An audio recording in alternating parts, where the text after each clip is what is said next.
जलिका, endoplasmic reticulum या ER. ER जो होता है ये एक प्रकार का कोशिकांग होता है। कोशिकांग दोबारा एक बार समझ लेते हैं। कोशिकांग किसे कहते हैं? कोशिकांग उसे कहते हैं वह अंग जो कोशिका के अंदर पाया जाता है उसे कोशिकांग कहते हैं। तो जैसे कि हम लोग पढ़े थे माइटोकॉन्ड्रिया, तो आज हम लोग पढ़ेंगे एंडोप्लाज्मिक जलिका या एंडोप्लाज्मिक रेटिकुलम या शॉर्ट में इसको ईआर कहते हैं। Endoplasmic reticulum.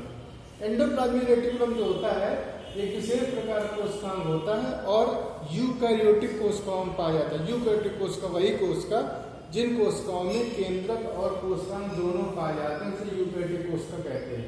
तो यूकैरियोटिक कोशिकाओं में पाया जाता है और इसकी खोज सर्वप्रथम के.आर. पोर्टर ने की थी। के.आर. पोर्टर ने की थी और ये कोशिका जब में फैली असंख्य जाल के अंदर झिल्लियों का जाल होता है। अगर हम कोई कोशिका को देखते हैं, सामान्य माइक्रोस्कोप से देखते हैं तो उसमें अच्छे ढंग से नहीं देखें, लेकिन अल्ट्रा माइक्रोस्कोप से देखते हैं अच्छे ढंग से, अच्छे माइक्रोस्कोप की जो अच्छी क्षमता होती है, तो उसमें हमें कोशिका के अंदर झिल्लियों में जाल होता है जिसे ईआर कहते हैं।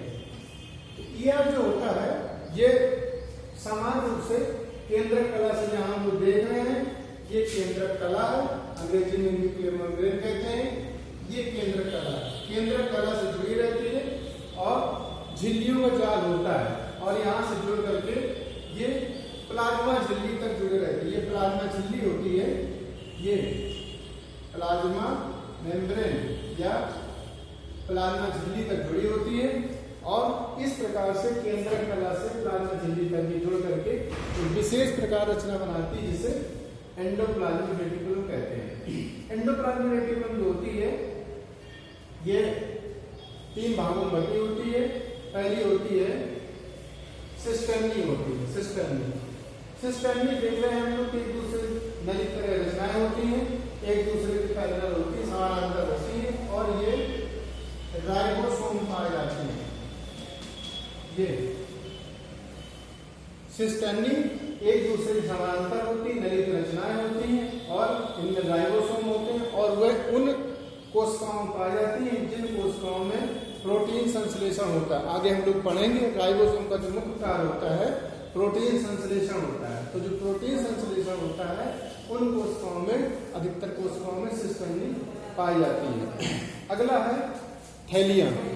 थैलिया जो होती है ये हम लोग देख रहे हैं, थैलिक रचनाएं होती हैं, गोलाकार अंडाकार होती हैं और ये सामान्यतः क्योंकि हम लोग देख रहे हैं इसमें कि इनमें चारों राइबोसोम नहीं चिपके हैं।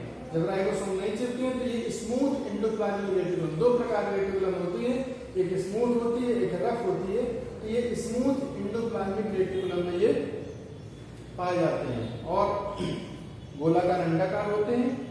इस बात का नलिकाएं, नलिकाएं देख रहे हैं, नलिकाएं नली के समान होती हैं और ये नलिकाएं केंद्रक कला से जुड़ करके एक झिल्ली ऐसी रचना बनाती है और ये प्लाज्मा झिल्ली तक जुड़ी होती है। इस प्रकार से ये एंडोप्लाज्मिक रेटिकुलम 3 चीजों से बनी होती है, सिस्टर्नी, थैलिया और नलिकाएं। एंडोप्लाज्मिक रेटिकुलम 2 प्रकार की होती है, एक सपाट एंडोप्लाज्मिक रेटिकुलम होती है, एक कणिका में एंडोप्लाज्मिक रेटिकुलम होती है। पहले हम लोग पढ़ेंगे सपाट सपाट मतलब चिकनी, वह एंडोप्लाज्मिक रेटिकुलम जो चिकनी होती है इसलिए इनको सपाट या स्मूथ एंडोप्लाज्मिक रेटिकुलम कहते हैं। पहली चीज क्लियर हो गई। दूसरी चीज ये होती है, अभी हम लोग देख रहे हैं जिन प्लाज्मिक रेटिकुलम में चारों राइबोसोम चिपके होते हैं, लेकिन जो स्मूथ ईआर होती है, सपाट ईआर होती है, उनमें हम लोग देख रहे हैं उसमें राइबोसोम नहीं चिपके हैं और ये अधिकतर उन कोशिकाओं में पाई जाती हैं जिन कोशिकाओं में एंजाइम का निर्माण होता है, पाचन एंजाइम निर्माण होता है और वसा का निर्माण होता है। उन कोशिकाओं में सपाट ईआर पाई जाती है। जैसे एडिपोज कोशिका होती है, एडिपोज कोशिका वह कोशिका होती है जिनमें जो है वसा संचित होता है, अंतराली कोशिकाएं होती हैं, इंटेस्टिल कोशिकाएं होती हैं और इस तरह से यकृत में पाई जाती है, एड्रिनल कॉर्टेक्स में वसा कोशिकाओं में पाई जाती है। उन कोशिकाओं में जो है ये सपाट ईआर पाई जाती है। सपाट ईआर फिर एक बार समझ लेते, सपाट ईआर वह ईआर होती है जो स्मूथ ईआर को अंग्रेजी में कहते हैं, चिकनी होती है क्योंकि उसमें राइबोसोम नहीं चिपके होते हैं। यह ईआर उन कोशिकाओं में पाई जाती है वह कोशिकाएं जिनमें प्रोटीन का संश्लेषण नहीं होता, वसा का संश्लेषण होता है, उन कोशिकाओं में सपाट ER पाई जाती है। विशेष रूप से यकृत कोशिकाओं में, एडेनल कार्टेक्स कोशिकाओं में, वसा कोशिकाओं में, अंतराली कोशिकाओं में और एडिपोज कोशिकाओं में ये पाई जाती है। अगला आता है कणिका में ER। कणिका में ER होता है या रफ ER या ग्रैन्युलर ER। रफ ER इसको अंग्रेजी में RER भी कह सकते हैं, रफ ER। अब रफ ER कैसे होती है? रफ ER इस तरह से होती है, ये ER है ऐसे, ये, और इनके चारों ओर इस तरह से ये राइबोसोम चिपके रहते हैं। ये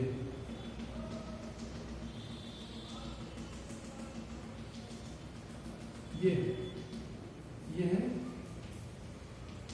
राइबोसोम। ये रफ ER होते हैं, कणिका में ER होती है रफ ER। तो रफ ER वह होते हैं जहां पर जो है राइबोसोम में, तो राइबोसोम क्या करेंगे? प्रोटीन निर्माण कर। राइबोसोम का मुख्य कार्य होता है प्रोटीन संश्लेषण करना, और जो राइबोसोम होता है ये इसका जो 60 भाग होता है ये ER से जुड़ा रहता है। और ये जो कणिका में ER होती है ये मुख्य रूप से पैनक्रियाज कोशिकाओं में, पैनक्रियाज एक प्रकार का अग्नाशय होता है, इसे आगे हम लोग पढ़ेंगे। उसमें जो है आगे जो रेवेट का पोर्शन है उसमें हम लोग जो उसकी इंटरनल फिजियोलॉजी है, इंटेस्टाइन वगैरह उसमें पढ़ेंगे। पैनक्रियाज अग्नाशय होता है, ये एक प्रकार का जो है मिक्स ग्लैंड होता है, मिश्रित ग्रंथि होता है, क्योंकि ये एंडोक्राइन भी होता है, एक्सोक्राइन पार्ट होता है। एंडोक्राइन पार्ट वो होता है, इससे विशेष प्रकार के जो है एक्सोक्राइन भाग से पाचक एंजाइम बनते हैं और एंडोक्राइन भाग से हार्मोन बनते हैं, इसलिए इसको मिक्स ग्लैंड कहा जाता है। तो पैनक्रियाज अग्नाशय जो होता है उस अग्नाशय में ये कणिका में ER पाई जाती है और इनका मुख्य काम होता है पाचक एंजाइम का निर्माण करना। ये पाचक एंजाइम बनते हैं और पाचक एंजाइम जो है धीरे धीरे इकट्ठा होकर के कोशिका के अंदर गालिका से होते हुए शरीर से कोशिका से बाहर निकल जाते हैं। दो प्रकार की ER हो गई, सपाट ER हो गई और कणिका में ER। अब आता है इनका कार्य। अगर हम देखें जैसे हमारे शरीर में कंकाल होता है, कंकाल का काम होता है शरीर के सभी भागों को व्यवस्थित बनाए रखना, स्थिर रखना। इसी प्रकार से कोशिका के अंदर इंटरनल स्केलेटन या आंतरिक कंकाल की तरह ER कार्य करता है। सबसे बड़ी झिल्ली होती है। सामान्य रूप से कोशिका को हम देखें अल्ट्रामाइक्रोस्कोप से तो हमें अलग से ये दिखाई देती है। इसके बाद दूसरा कार्य ग्लाइकोजिनोलाइसिस। ग्लाइकोजिनोलाइसिस क्या होता है? जो ग्लाइकोजन होता है, हमारे शरीर जितने जीवधारी होते हैं, जैसे जंतु होते हैं, इस आवश्यकता से अधिक जो ग्लूकोज होता है उसको ग्लाइकोजन में परिवर्तित कर दिया जाता है। वही ग्लाइकोजन प्रतिकूल परिस्थिति में काम आता है। तो जो ग्लाइकोजन की टूटने की क्रिया कहते हैं ग्लाइकोजिनोलाइसिस। तो ग्लाइकोजन टूटता है, ये कार्य जो है इसके द्वारा एंडोप्लाज्मिक रेटिकुलम के द्वारा होता है। इसके बाद आता है ड्रग डिटॉक्सिफिकेशन। ड्रग डिटॉक्सिफिकेशन ये होता है जो हानिकारक पदार्थ होते हैं जो हम लोग दवाई में या अन्य चीज में खाते हैं, उनको जो है जहरीले से बिना जहरीले पदार्थ में ये परिवर्तित करता है। इसके पश्चात आता है परासरण विसरण, या जैसे हम लोग ऑस्मोसिस पढ़ते हैं, डिफ्यूजन पढ़ेंगे, या जो कोशिका के पदार्थों का आदान प्रदान होता है वो एंडोप्लाज्मिक रेटिकुलम के द्वारा ही होता है। ऑस्मोसिस होता है जिसमें जो है अखबार झिल्ली की आवश्यकता होती है। अंतःपरासन बाह्यपरासन दो प्रकार का होता है। विसरण जो होता है अधिक सांद्रता से कम सांद्रता की जो मूवमेंट होता है मालिक, उनको उसे विसरण कहते हैं। विसरण क्रिया तीनों में होती है, ठोस द्रव गैस में होती है, लेकिन जो परासरण क्रिया होती है वो जलीय माध्यम में होती है क्योंकि उसमें सेमी परिवहन मेम्ब्रेन की आवश्यकता होती है। तो ये क्रिया भी जो है एंडोप्लाज्मिक रेटिकुलम के द्वारा होती है। इसके पश्चात आता है केंद्रक कला का निर्माण। जब सेल डिवीजन होता है तो कोशिका विभाजन होता है, तो जो केंद्रक कला होती है, केंद्रक कला ये हम देख रहे हैं, केंद्रक कला से ही ये ER जुड़ी होती है। जो केंद्रक कला का निर्माण कोशिका विभाजन के समय इसी के द्वारा होता है। और जब सेल डिवीजन होता है तो केंद्रक बनता है, उसके अंदर केंद्रक कला का निर्माण ER करता है। इस प्रकार गाल्जी का निर्माण ER से इकट्ठा होकर के बूंद इकट्ठा होते हैं और गाल्जी का निर्माण करते हैं। इसके अलावा जो इंडोप्लाज्मिक रेटिकुलम का होता है, कोशिका के अंदर जो विभिन्न पदार्थों का अंतःगमन होता है, जैसे कि केंद्र से कोशिका के अंदर पदार्थों का आना या कोशिका से केंद्र के अंदर पदार्थों का आना, ये प्रोसेस भी एंडोप्लाज्मिक रेटिकुलम के द्वारा लगातार होती रहती है।